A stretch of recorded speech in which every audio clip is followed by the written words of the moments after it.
বললেন যে পেইড যেহেতু আপনি যেহেতু টাকা পান সেহেতু নেগেটিভ হলেও পজিটিভ বলতে হয়। কিছু কিছু ক্ষেত্রে। আপনার আপনি তো মানুষ তাই না? হ্যাঁ, হ্যাঁ। মানুষ তো হ্যাঁ, অবশ্যই। মানুষ হিসেবে আপনার দায়িত্ব আছে না অন্য মানুষের কল্যাণ হ্যাঁ, কামনা সেটা করা? অবশ্যই। সেটা তো আপনি অবশ্যই। তারপরও আপনি ভুল তথ্য দিয়ে মানুষকে মিসগাইড করেন কেন? বাট আমি যখন ট্রাই করেছি আমি কখনো মানে এলোমেলো কিছু দেখি টাকা নাই। পেলে আপনি এলোমেলো আর দেখতে পান না। আসলে যখন মানে এটা কি বলবো? মাথা তখন ঠিক থাকে না টাকার কারণে। না সেটা না। রিভিউ তখন ভালো হতে হ্যাঁ, থাকে। আমরা তো ওইভাবে বিস্তারিত ঘেঁটে দেখতে পারি না। আমরা তাহলে যদি চাই পারেন না তাহলে বলেন কেন যেটা ভালো? খাবারের টেস্ট যদি ভালো পাই বাট বিস্তারিত আসলে ঘাটাঘাটি তো করা হয় না। এখন তো বুঝতে পেরেছেন ভুল হয়েছে। হ্যাঁ, হ্যাঁ, এটা অবশ্যই। ওদের এটা যে এখন তাহলে আপনি যখন এই পজিটিভ রিভিউ দিবেন তখন বিস্তারিত জেনে শুনে তারপরে হ্যাঁ, দিবেন। এক্সাক্টলি। এর আগে দিবেন না। হ্যাঁ, প্রত্যেকটা ফুড ব্লগারই সেটা উচিত। বাট আমাদের মানে জেনারেশনটা এখন কি হয়ে গেছে ফুড ব্লগারদের যেখানে টাকা পায় সেখানেই ভালো রিভিউ। এখানে তো সমস্যা হ্যাঁ, আপনাদের। এটাই নৈতিক হচ্ছে অবক্ষয় সমস্যা। হয়ে ঘটেছে না?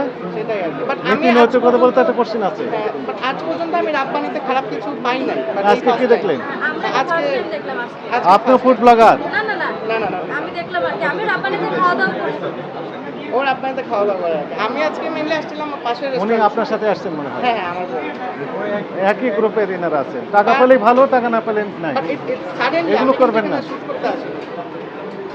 শুধু একটা প্রশ্ন রাখতে চাই, সেটা হলো যে মনে করেন আপনার এই রিভিউ দেখে 10 জন মানুষ খাইতে আসলো, 5 জন মানুষের শারীরিক অসুস্থতা হলো, আপনি যে পেইড ভাবে যেভাবে প্রমোশন করেন সেটা কি তার ক্ষতিপূরণ দিতে পারবেন? তা সেটা তো কখনোই সম্ভব না, এটা অবশ্যই। এটা আসলে ভুল হয়েছে, এটা ঠিক।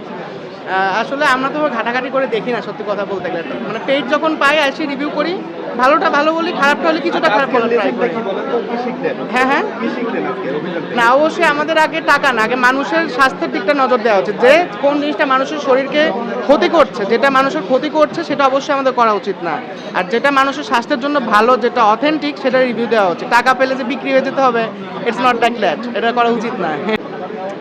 ফুড আপে আমার সমস্যা না, আপনার মানে ব্লগার যারা তাদের উদ্দেশ্যে না, প্রত্যেকটা ফুড ব্লগারের মানে হিসেবে আমি বলবো যে এখন বড় থেকে ছোট যে কয়জন ফুড ব্লগারই আছে, পেমেন্ট পেলেই তারা কি মানে রিভিউ দিয়ে দেয় যে খুব ভালো, ভালো না হলেও ভালো বলে রেস্টুরেন্ট কর্তৃপক্ষে। রেস্টুরেন্টের কারণে, রেস্টুরেন্টের ওনারের কারণে ভালো না হলে বলে এটা খুব ভালো, এটা খুব টেস্টি। এটা আসলে করা উচিত না। আমাদের আগে যাচাই বাছাই করা উচিত, ফুডটা কেমন, টেস্ট কেমন। প্রয়োজনে আমরা পেড রিভিউ করবো না, আমরা নিজেরা নিজেদের পকেট থেকে টাকা দিয়ে কিনে খাবো।